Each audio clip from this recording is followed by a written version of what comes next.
Hi, everyone, and thank you for having me here. Today, I'm going to discuss the impact of structural settings on top-down apologies and acknowledgement of wrongdoing. And I'm going to first discuss in a nutshell the issue of apologies in the context or the framework of transitional justice. And then I'm going to try and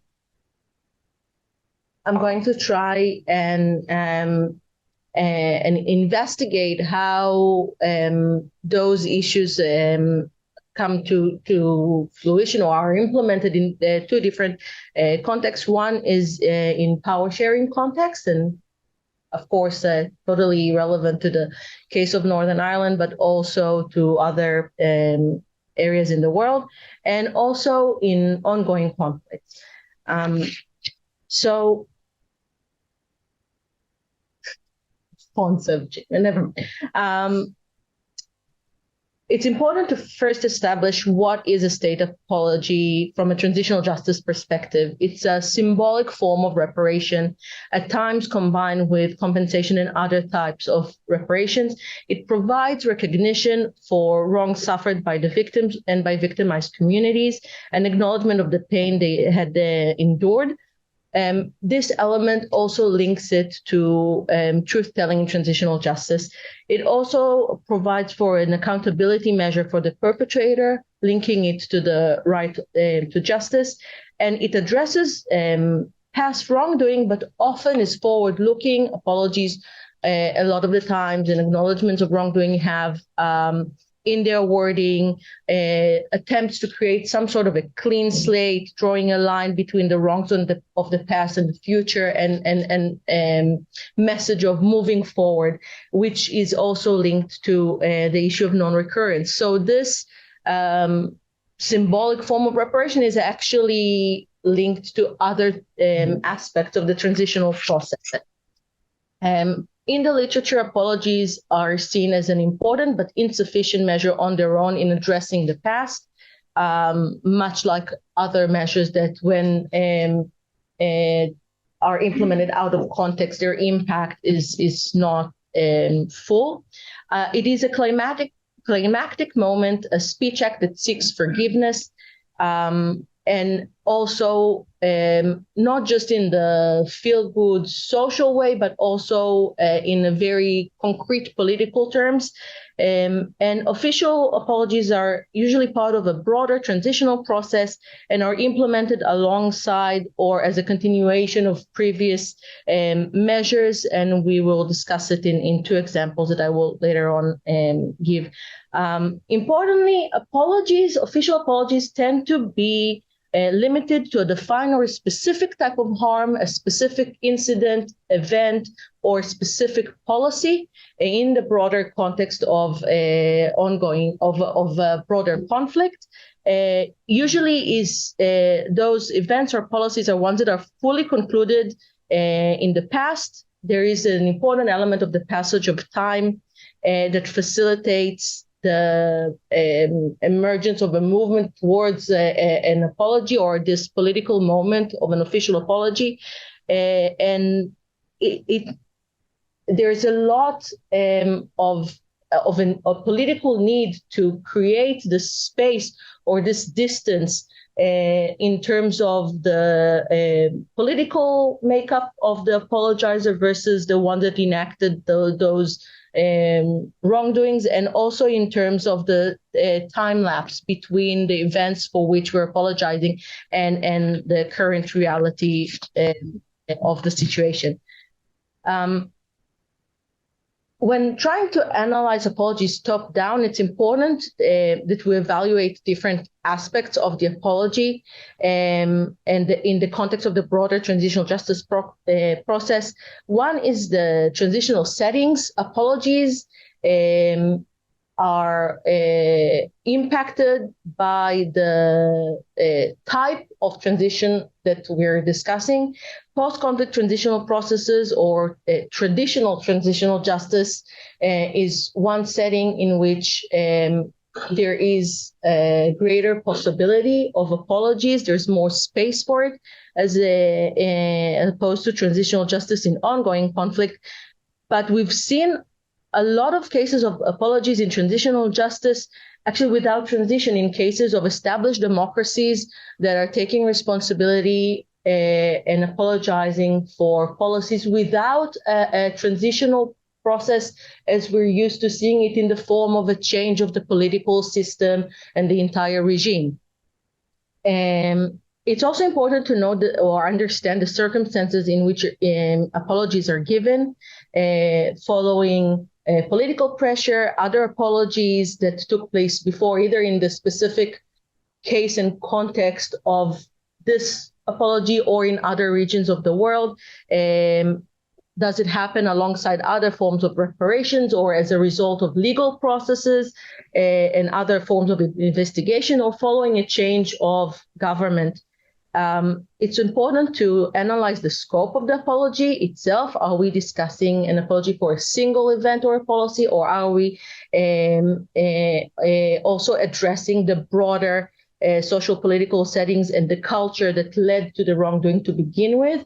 And how does this apology contribute to non-recurrence? Is it accompanied by a policy or institutional change, a change in legislation, changes to the education system, to reforms in security forces, etc.? I want to also, since we're discussing apologies in the context of transitional justice, to note the importance of the roles of victims and victimized communities in the apology, understanding that direct victims and victimized communities don't always share the same interests or needs when it comes to formal apologies, and also that victimized communities are not necessarily homogeneous. And therefore might have different perspectives within the community vis-a-vis that apology. But are they given a voice during the act of apologizing or acknowledgement? Are they active participants? Is there any element of ownership, for example, and acceptance of the official apology by the community to which it is offered? And the last point that I think that is important when we try to understand how can we facilitate, or what are the settings that are required for successful apology and acknowledgement of wrongdoing from the top down, are the political incentives and the goals of the apologizers, not necessarily vis-a-vis the specific traumatized or victimized community, but the broader general audience and the broader public. Apologizers sometimes want to distance themselves from previous governments or from their political opposition. They want to remove the stain for their own political past, not just as a historical measure, but as a specific attempt to change the reputation of their own political movement or party, or the attempt to justify or normalize other forms of wrongdoing by exclusion, because if a lot of apologies are only limited to a specific event or incident, it leaves other policies, incidents, forms of neglect and wrongdoing unaddressed in the general perspective of the conflict. So keeping that in mind, I want to move on to look at apologies in the context of power sharing. Post-conflict power sharing governments often struggle to promote political reconciliation from the top down, and apologies and acknowledgement of wrongdoing is a specific form of such measures. And also because, as we've seen, because it's a very broad one touching upon other transitional justice elements, it's a particularly difficult gesture or move for governments to make.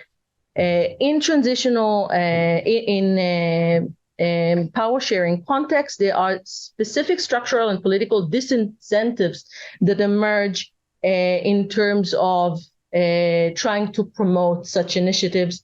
One is the issue of ethnic voting patterns, and the other one is the issue of ethnic outbidding, with an added consequence of the marginalization of cross-ethnic and moderate parties. So I will address first the first one.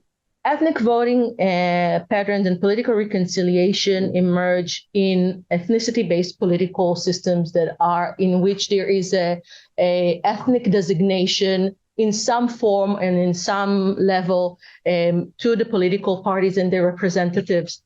In a lot of the cases, a cycle of hostility emerges in which there is already a divided society or an ethno-national voter base. And therefore, the ethno-national parties that emerge in that political structure resort to very divisive rhetoric and policy ideas in order to rally support from that voter base voter bases that are very antagonistic to each other. That perpetuates or feeds into that already existing ethnic voting patterns, and as a result of the cycle, conflict patterns are perpetuated within the political system.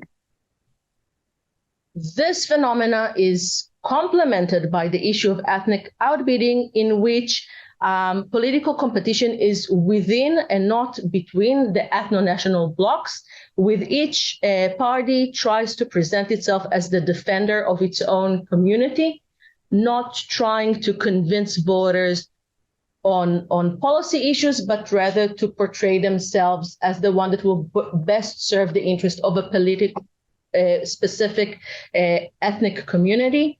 In that settings, a lot of the times parties cater to the extremes or adopt a more hard line in order to be seen as more protective of that group's interest.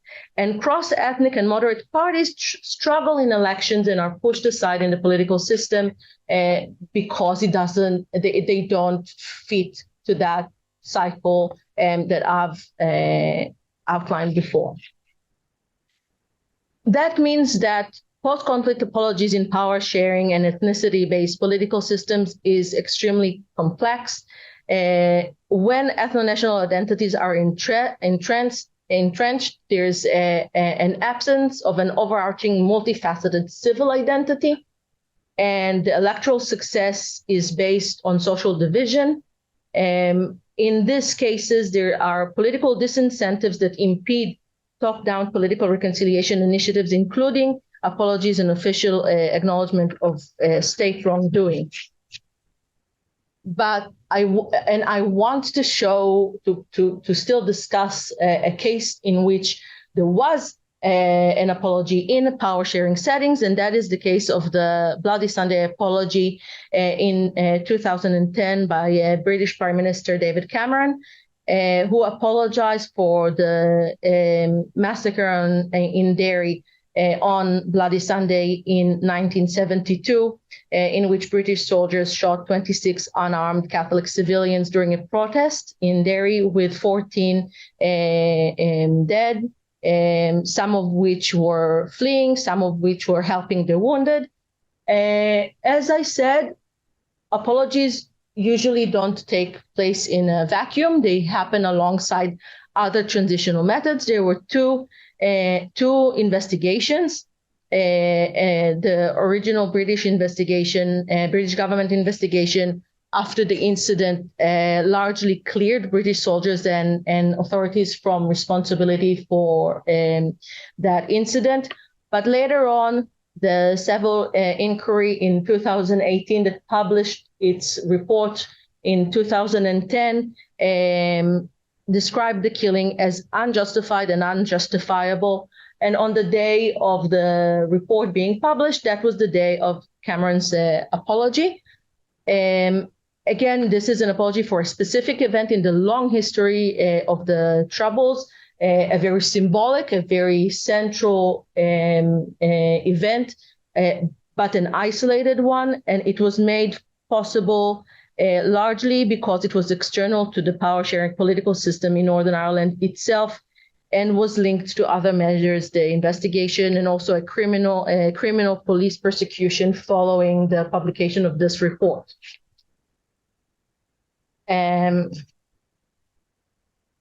So if in power sharing settings, dealing and apologizing for the past is complex due to the lingering patterns of the political and lingering patterns of conflict in the political and social spheres, it is even more difficult and problematic when the conflict is very much present.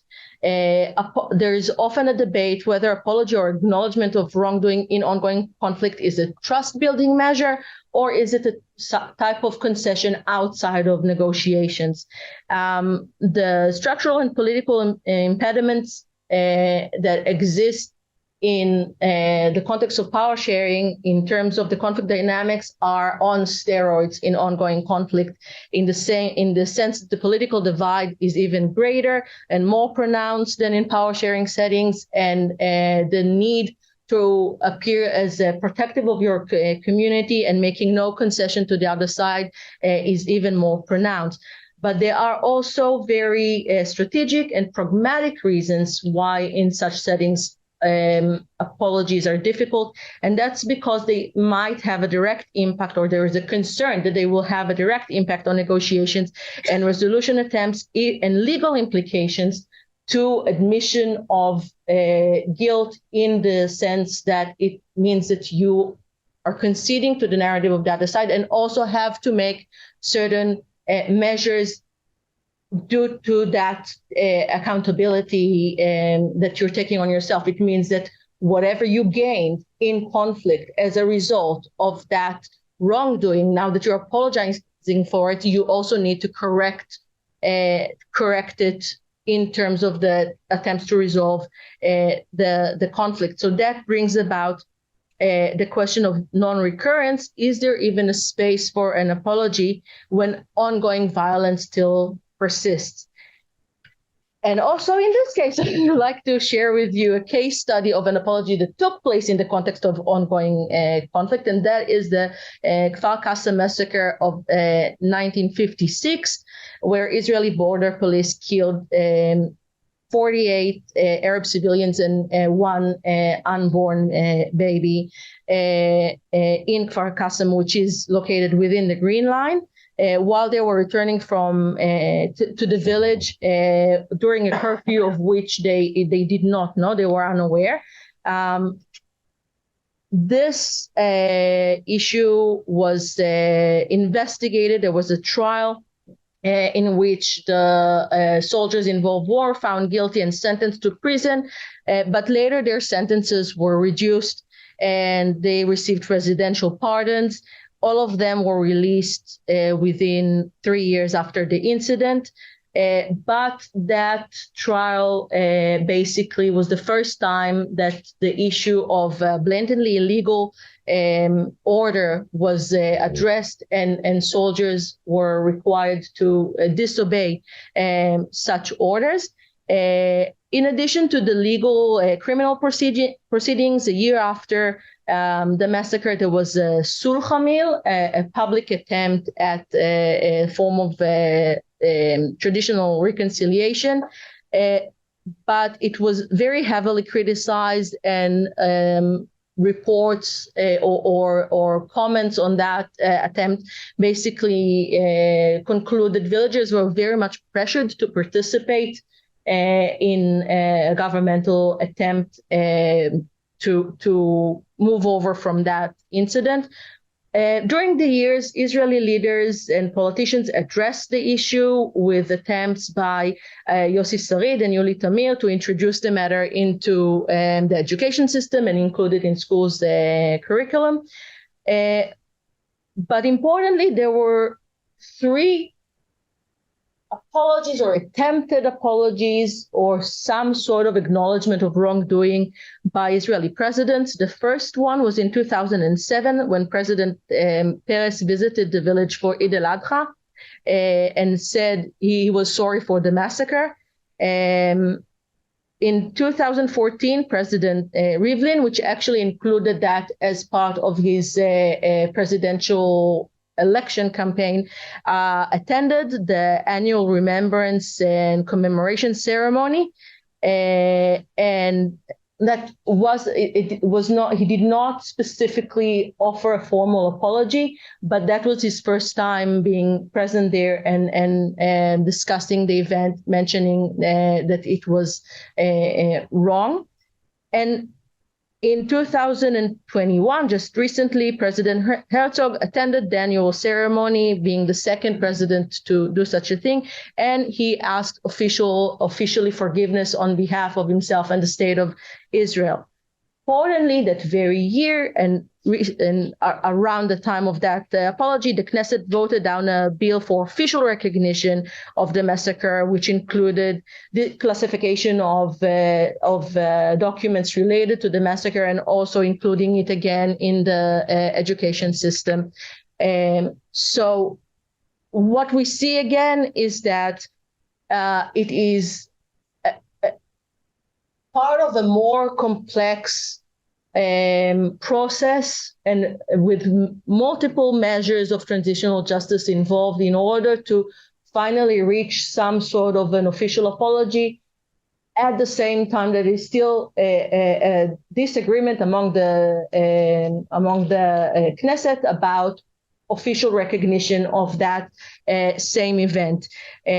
So it's a single event in the past, with the passage of time, and still the attempts to fully come to terms with it and officially recognize it are problematic. And that leads me to my conclusions that there are multiple factors that impact state apologies and acknowledgement of wrongdoing. One is the political incentives and disincentives and the political costs of a formal apology, which also depend on the structure of the political system. The second one is conflict patterns and the dynamics in which it is difficult to make concessions and take responsibility in the absence of trust, or when without the proper time and political distance from the event. And the last one is the transitional settings and circumstances. And we see that in power sharing settings and in ongoing conflict, those issues are a lot more complex than they are in established democracies when there's no big political shift, but coming to terms with the past is made easier. And I want to just say something, because I focused only on the top-down elements, but in a lot of cases, the apologies, they don't, the discussion is not made fully just on the political sphere, and that interaction, that back and forth, that public pressure and the dialogue with civil society and bottom-up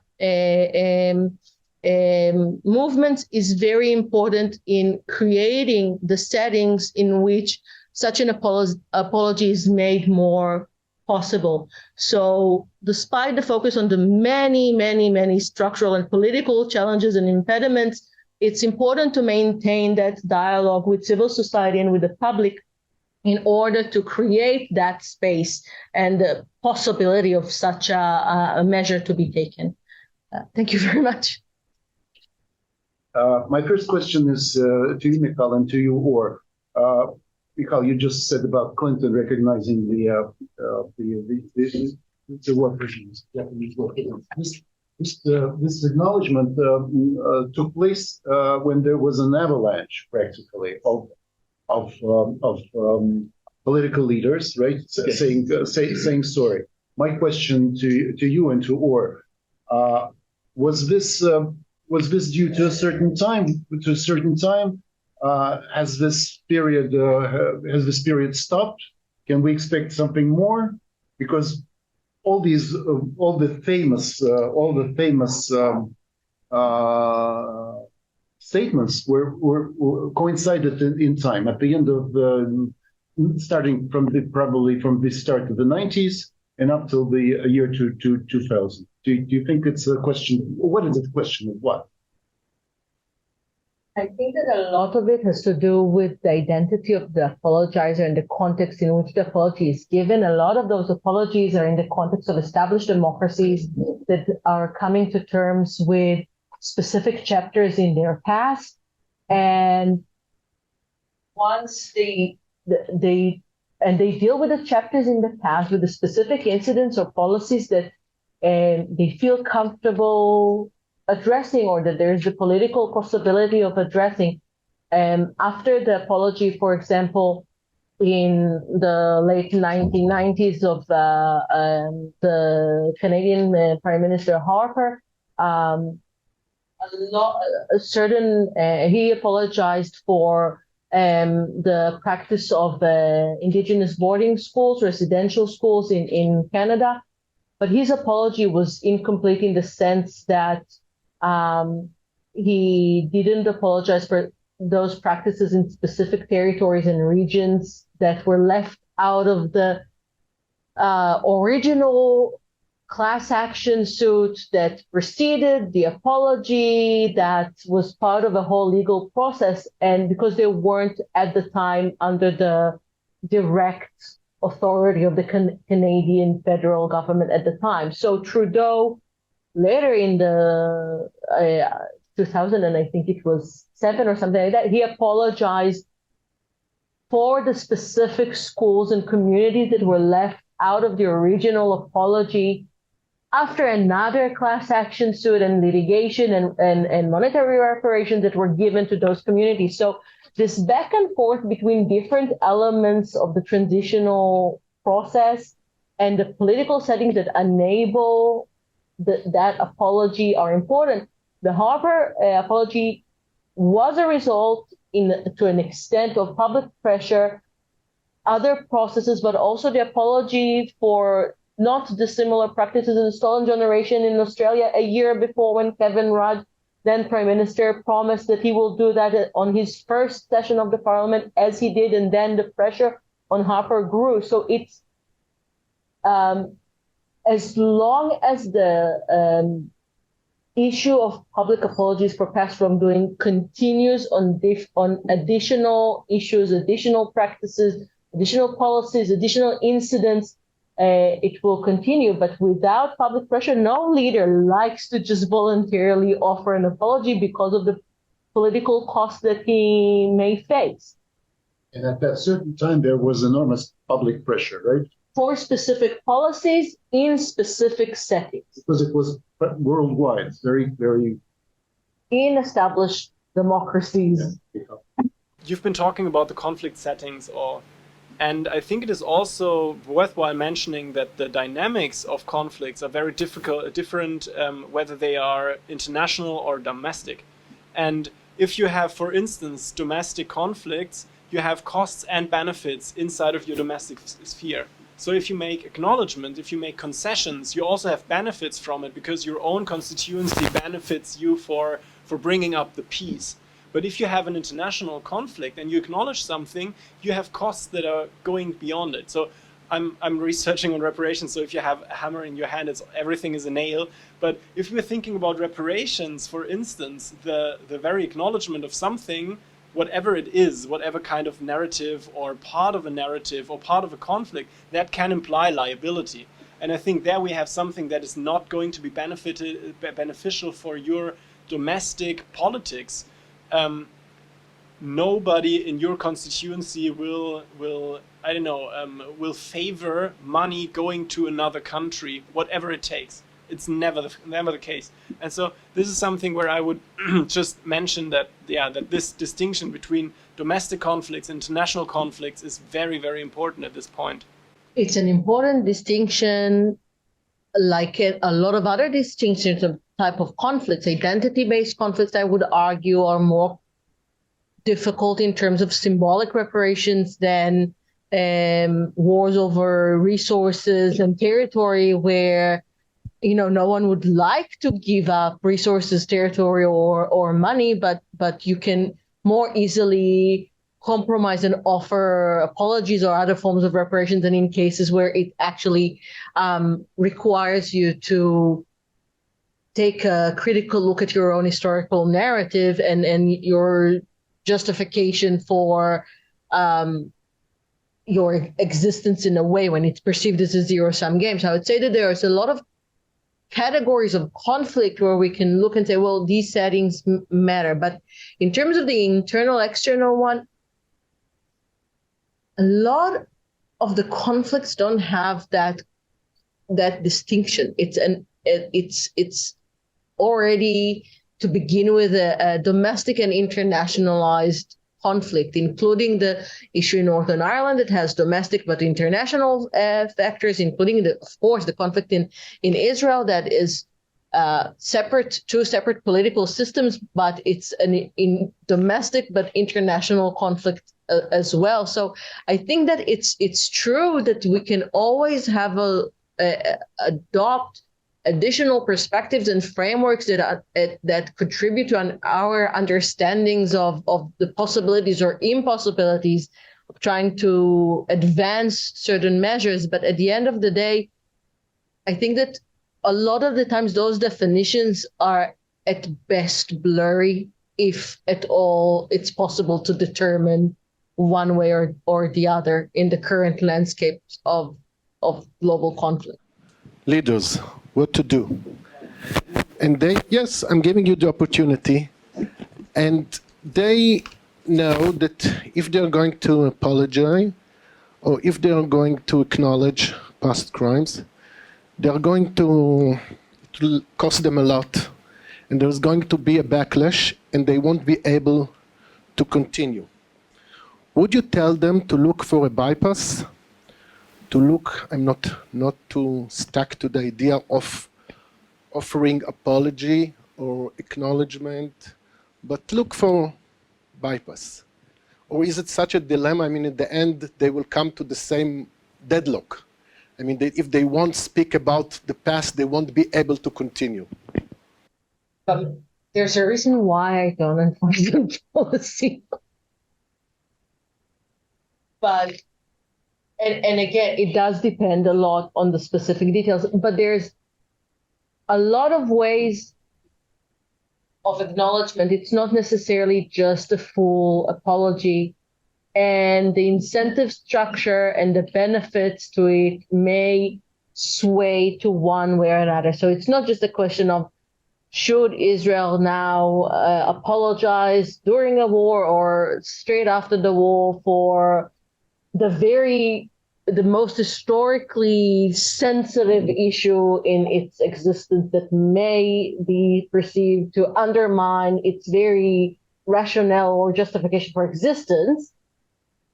The question is, what is the trade-off? What are you getting in return?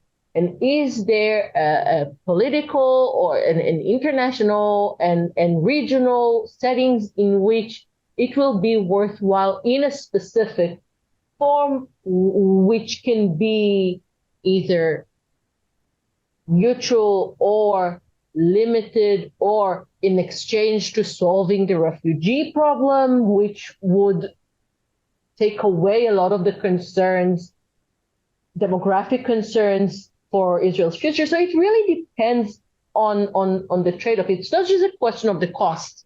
It's also the question of the benefits. And not every form of acknowledgement has the same cost structure. So